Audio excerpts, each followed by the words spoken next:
Bienvenue à bord du TER Fluo à destination Nancy. Il desservira Pagny-sur-Moselle, Pont-à-Mousson, en train, tous responsables. Assurez-vous d'étiqueter vos bagages et de les disposer dans les espaces prévus à cet effet.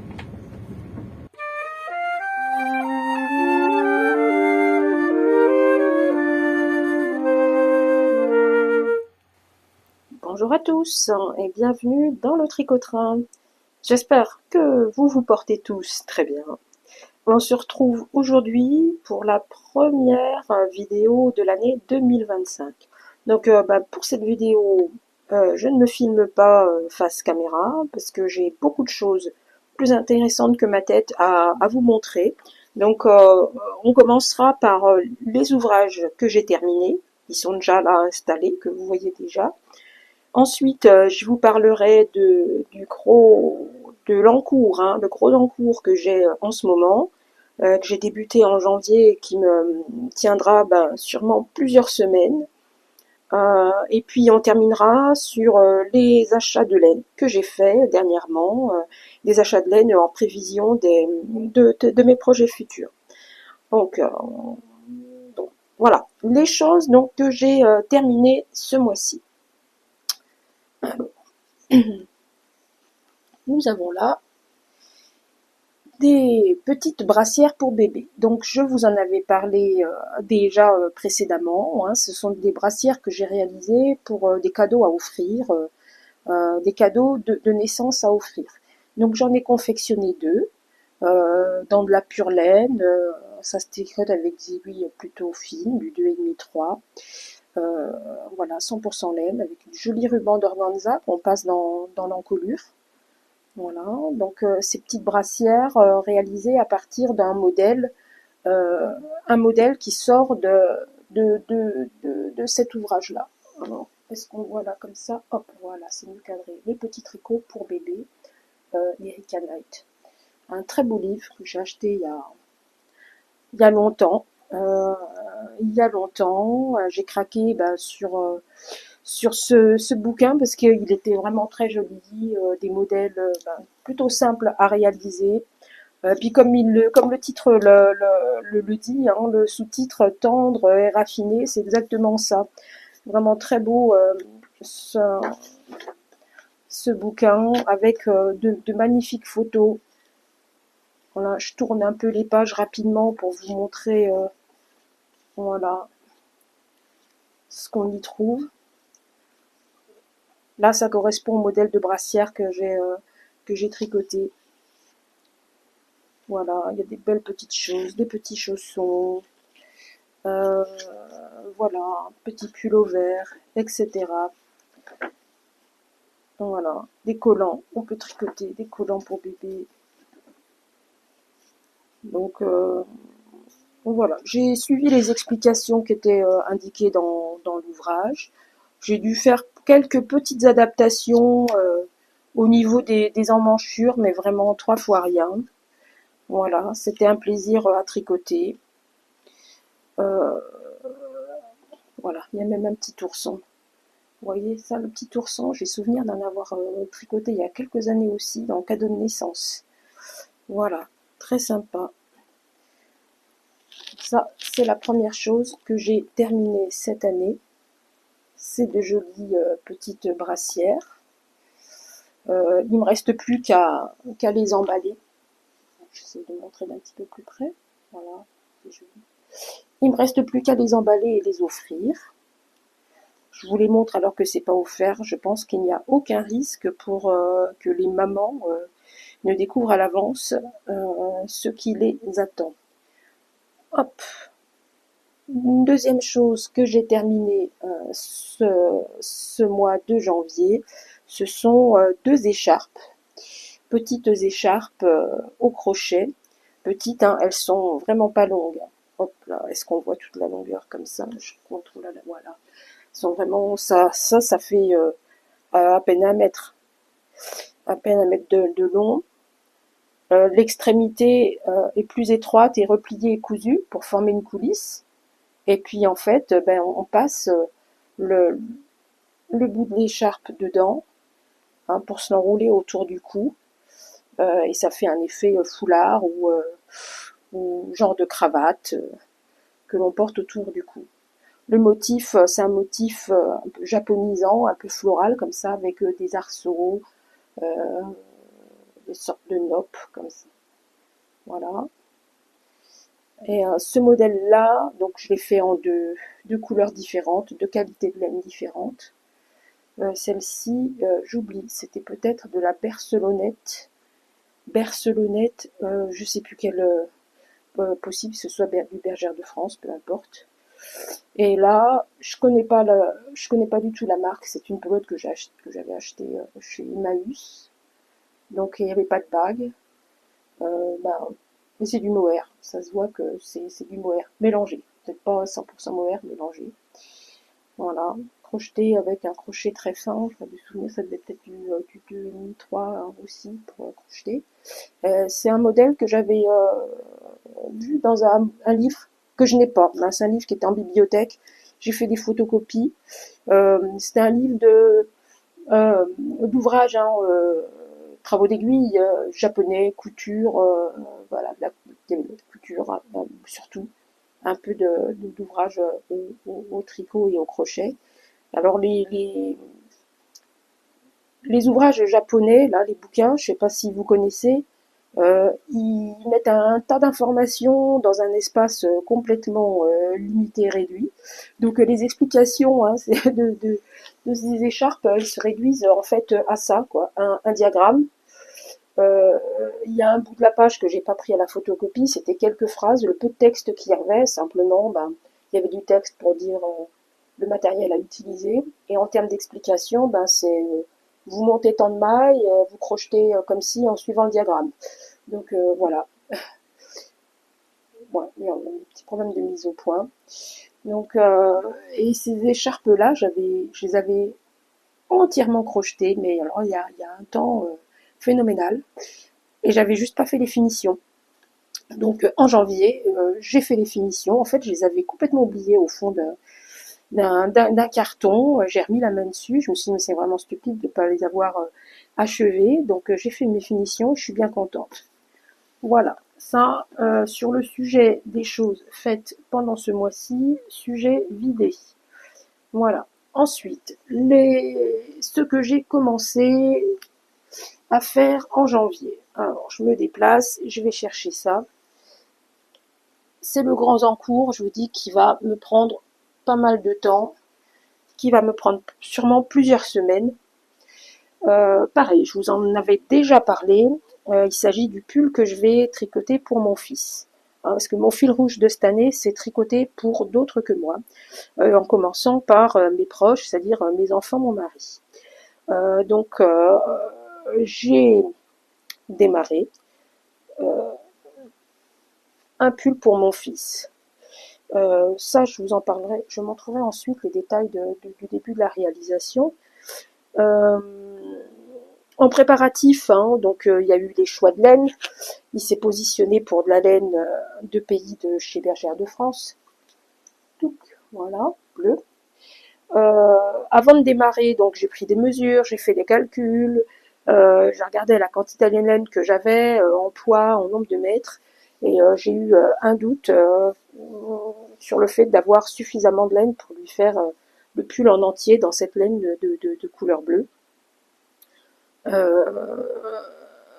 Par précaution, voilà, j'ai cherché des solutions de repli, des solutions. Alors ma maman avait chez elle de la laine, de la même qualité, laine de pays, mais dans une autre couleur. Voilà, c'est une couleur, je sais pas comment vous verrez vous à l'écran, comment ça rend à la caméra, mais c'est la même couleur que de la peau d'un kiwi. Voilà, laine de pays. J'ai cherché une façon d'assembler ces deux couleurs. Alors je me suis testée à faire des grilles de jacquard. Là, j'ai essayé de faire des vagues. Ça ressemble pas trop à des vagues, mais bon, voilà. J'ai essayé de faire des chevrons ensuite. Voilà, des chevrons, ça donne ça. Bon, j'étais contente d'avoir dessiné ces grilles et de les avoir réalisées, mais à l'évidence, j'allais pas tricoter comme ça. C'était pas super satisfaisant dans le rendu des couleurs. Après, j'ai essayé de jouer avec des textures. Donc, j'ai fait des tests jacquard, mais en mêlant du point mousse, des torsades, voilà. J'ai trouvé ça beaucoup plus sympathique, mais encore pas certaine que ce soit la solution pour assembler les couleurs. Et puis, la dernière idée qui m'est venue, bah, c'est de trouver une troisième couleur à rajouter, qui viendrait faire un peu de liant entre ces deux-là. Hein, ces deux-là qui finalement, elles sont pas complémentaires. Donc, j'ai retrouvé dans mes vieilles pelotes aussi, ben, cette pelote de laine-là. C'est pas la même qualité, mais à tricoter, l'échantillon est comparable. Et, euh, et en fait, cette couleur-là, elle va me servir un peu de liant entre les deux autres. Un peu comme un émulsifiant qu'on met pour faire monter une sauce ou à préparer une crème. Et voilà, ça c'est un test que j'ai fait avec les trois couleurs qu'on introduit progressivement l'une après les autres avec un point jacquard vraiment tout simple, c'est du damier, on alterne juste les couleurs, une maille d'une couleur, la suivante d'une autre, etc. Et j'ai trouvé que ça c'était quand même plus sympathique et je pense que ce sera plutôt dans cette tendance-là que je tricoterai mon jacquard. Voilà. Donc toujours dans les préparatifs hein, avant de me lancer dans l'ouvrage parce que je travaille pas à partir de modèles, hein, je crée tout, je vais lui faire son pull sur mesure. Donc chose importante à faire c'était l'échantillon pour pouvoir transcrire hein, les mensurations en nombre de mailles et nombre de rangs, donc très important de faire un échantillon. Il y en a un que j'avais fait au tout début et bon, il n'est pas fait dans les règles de l'art, je sais. Et en plus, j'ai oublié de noter avec quelles aiguilles j'avais tricoté. Donc, celui-ci, voilà, il m'a servi à rien parce que je ne savais plus quelle aiguille j'avais tricoté. Donc, j'ai dû recommencer et en faire un autre, un peu plus dans les règles de l'art, avec un plus de mailles, plus de rangs que nécessaire, une petite bordure au point mousse. Voilà, j'ai utilisé l'autre couleur et ça, j'ai bien noté, il a été réalisé avec des aiguilles 4,5, ce qui m'a permis, voilà, de faire tous mes petits calculs et de démarrer le tricot du pull pour mon fils. Alors, autre chose sur ce projet-là, donc voilà, les consignes, bon, c'est utilisation des couleurs, créer le modèle moi-même et le faire sur mesure, j'ai pris les mesures. Et puis j'avais envie pour le challenge, de tester des choses différentes et je voulais faire un pull avec des manches ou des épaules marteau, comme on dit, manches marteau, épaules marteau. Donc je me suis un peu documentée sur savoir comment on peut faire ça dans un tricot en top-down. Voilà, donc là aujourd'hui, voici où j'en suis arrivée de cet ouvrage. Je vais essayer de vous présenter les détails hein, de la conception. Donc au départ, hein, j'ai monté donc un certain nombre de mailles, 96. J'ai fait ensuite 7 cm environ hein, de côte 1-1. Donc voilà, des côtes 1-1. Il doit y avoir une vingtaine de rangs, quoi. Je crois que c'est ça, oui, 20 rangs, et au 21e, j'ai réparti plusieurs augmentations pour arriver à un nombre total de mailles de 112. Bon, un rapport avec les mensurations hein, que j'ai pour mon fils. Pour la suite, j'ai fait une série de 12 rangs raccourcis. Donc des rangs raccourcis, voilà, des allers-retours qui progressivement vont de plus en plus vers l'avant du travail. Ce qui permet d'avoir de la hauteur supplémentaire au dos du pull et l'avant du pull de l'encolure, pardon, hein, je trouve pas mes mots, un peu incurvé, un peu plus profond. Je radote un peu, hein, c'est pas la première fois que je parlais en raccourci. Voilà, j'ai intégré ça donc dans la réalisation du pull. Et dans le même temps que je faisais ces rangs raccourcis, et bien pour l'emplacement, il fallait faire des augmentations pour les manches marteau. Alors une manche marteau ou une épaule marteau, ben vous donne un pull où le dessus des épaules, hein, au niveau du dessus des épaules, des trapèzes, vous avez une large bande qui conserve tout le temps la même dimension, la même largeur sur chaque épaule. Voilà. Donc pour arriver à ce résultat-là, ben, que fait-on? Ben, au lieu de faire des augmentations comme pour un raglan de part et d'autre des anneaux marqueurs, donc là mes anneaux marqueurs ils sont ici hein, maintenant parce que j'ai avancé, mais au départ ils se trouvaient là. J'aurais fait de raglan, j'aurais fait des augmentations de chaque côté et on aurait vu le raglan descendre en diagonale comme ça sur le devant et sur le dos. Là, on fait pas du tout comme ça, on ne fait les augmentations qu'au devant et au dos, sur le nombre de rangs nécessaires hein, pour arriver à la largeur, à la carrure, hein, à la largeur d'épaule. Et ce qui fait que sur le dessus des épaules, on a une bande qui est toute droite. Voilà. Et puis l'étape suivante, elle consiste à façonner les manches, donc il va bien falloir élargir hein, par ici et par là pour avoir les manches. Donc là, c'est là où j'en suis maintenant. Je viens de commencer. J'ai arrêté de faire des augmentations sur le devant et le dos, mais maintenant je les fais au niveau des manches, des épaules et des emmanchures. Voilà. Alors est-ce qu'on voit à peu près, voilà l'effet que ça donne. Donc voilà, au niveau des manches, je les élargis. Et donc là, je vais continuer jusqu'à avoir la largeur adaptée pour le tour de manche. Et, voilà où j'en suis. Donc ensuite, dernier petit point là-dessus. Donc je vais avancer. J'ai décidé que les motifs en jacquard, voilà, la question se posait, à quel moment je les démarre, le jacquard? Est-ce que je démarre dans le haut du pull ou pas? Et je me suis dit que j'allais me donner une chance euh, de voir si la quantité de pelote que j'ai en bleu hein, suffit pour faire tout le pull. Donc l'idée c'est la suivante. Je vais avancer un maximum avec les pelotes bleues sans introduire de jacquard pour jauger la quantité de laine que j'utilise. Pour jauger la quantité de laine que j'utilise. Et à un moment certain, je ferai le point du nombre de pelotes qui me reste et de ce qu'il me reste à tricoter pour finir l'ouvrage.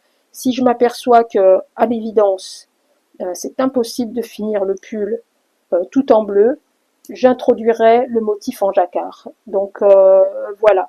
S'il y a du jacquard dans ce pull, c'est probable, hein, s'il y en a, je décide de le placer dans le bas du pull et dans le bas des manches.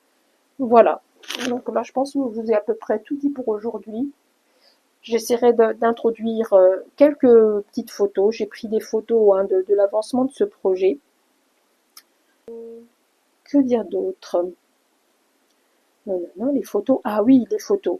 Les photos, ça me fait penser à une petite info du moment. J'ai créé un compte Instagram ce mois-ci, un compte Instagram dédié hein, où je publierai voilà des photos de mes créations. Donc le compte il est tout nouveau, donc il n'y a pas énormément de publications dessus. Et ce que je fais aussi, c'est que régulièrement, peut-être pas quotidiennement, mais assez régulièrement, je fais des petites stories, hein, ce qui permet d'avoir une vision un peu plus en temps réel de mes aventures tricot, création. Le compte MJ Esther création. Je mettrai, pour ceux que ça intéresse, je mettrai le lien dans la barre de description. Voilà, ça, on a traité le sujet de l'encours du moment. Et puis on arrive à notre dernier sujet. Donc je débarrasse l'espace. Le dernier sujet, on se plonge dans le futur. Je vais vous montrer la laine que j'ai achetée. Alors, j'ai fait ces achats de laine parce que, voilà, j'ai deux autres de mes filles, hein, mes deux autres filles pour lesquelles je dois tricoter des pulls. Elles ont regardé dans ce que j'avais en stock de laine à la maison et il n'y avait pas ce qui leur convenait. Du coup, on a passé les commandes. Voilà. Alors ça, la première commande que j'ai reçue, passée chez Rascol. Alors ça, c'est une de mes filles. Elle me dit, je veux un pull. Je veux qu'il soit gros, je veux qu'il soit chaud. Je veux des rayures gris et noir. Donc j'ai trouvé cette laine-là, de la marque Grundel, qualité Shetland, que j'ai commandée sur le site Rascol, la mercerie Rascol. Voilà. J'en ai pris 4 pelotes grises. Il n'y avait plus que ça en gris. C'était la fin du stock. Il n'en avait plus que 4 de disponibles. J'en ai pris 5 en noir. Et puis j'ai craqué, j'en ai pris des vertes. Parce que je trouvais que le vert, il était beau. Voilà. Ça, en prévision du pull pour une de mes filles. Et puis, la deuxième commande que j'ai passée, c'était sur le site Bergère de France. La première fois que je commande à Bergère de France, c'est pas la première fois que j'achète des laines Bergère de France. Par le passé, j'étais bonne cliente, mais j'allais en boutique très régulièrement. Tous les ans, je prenais le catalogue, les explications, je repérais ce que j'avais envie de faire, j'achetais les pelotes pour, c'était vraiment une habitude que j'ai perdue. Et là, donc, de premier rang, des pelotes, c'est la qualité cocooning. Pourquoi je les ai achetées? Je savais pas, ma fille qui voulait son pull gris et noir, j'hésitais avec différents gris, je trouvais que ça pouvait être pas mal. Et j'arrivais pas à me décider entre les deux, je lui montrais les photos, elle me disait oh bon comme tu veux. Et bon j'ai craqué, j'ai pris tout. Et comme elle voulait, j'ai pris tout. J'ai pris à la fois le gris que je vous montrais tout à l'heure et ce gris-là chez Cocooning. Puis comme elle voulait des rayures, je cherchais une deuxième couleur contrastante pour faire des rayures, donc qui serait celle-là. Bon, elle m'avait pas dit qu'elle voulait du vert, mais il n'y avait que le vert sapin qui me semblait bien. Et bon, j'utiliserai peut-être pas pour ma fille, mais j'ai craqué, j'ai acheté quand même. Voilà. Voilà. Et puis là, rangée du fond, là vous voyez 6 pelotes, mais il y en a en dessous un sachet avec 10 autres de la même qualité. Ça, c'est de la laine mèche, qualité philomèche, Bergère de France. Il y avait une grosse promotion, 70% de réduction sur ces pelotes-là. La couleur, on voit pas super bien, c'est du kaki. C'est du kaki, on va essayer de faire une mise au point là, voilà. C'est du kaki, alors mon autre fille, elle voulait un pull vert, mais qui flash pas. Je lui ai montré ça, et elle m'a dit ok, super, ça marche. Donc voilà, j'en ai pris 16 en tout pour lui faire un pull. Elle veut aussi que ce soit chaud, que ce soit confort et tout. Donc cette laine-là, alors la laine mèche, je n'ai jamais tricoté de laine mèche. J'en entends dire des choses un peu inquiétantes, à savoir que beaucoup de tricoteuses se plaignent que le fil casse, quand elles montent les mailles, etc. En fait, la laine mèche, si je comprends bien, il faut simplement la tricoter délicatement, sans mettre trop de tension. Le brin tout seul, effectivement, peut paraître fragile. Je pense que si on tire dessus, ça casse plus facilement qu'une autre fibre. En revanche, une fois que c'est tricoté, il retrouve vraiment de la solidité. Hop, voilà, mise au point, c'est mieux comme ça. Donc voilà, sur les achats de laine que j'ai fait pour mes projets futurs. Et je pense que oui, vu le temps que me prendra le pull pour mon fils, il va se passer plusieurs semaines ou même plusieurs mois avant que je ne commence à tricoter ces pelotes-là. Voilà, donc j'ai épuisé tous les sujets pour cette vidéo qui arrive à son terme. Portez-vous tous très bien. Je vous embrasse et je vous dis salut, salut, salut, salut.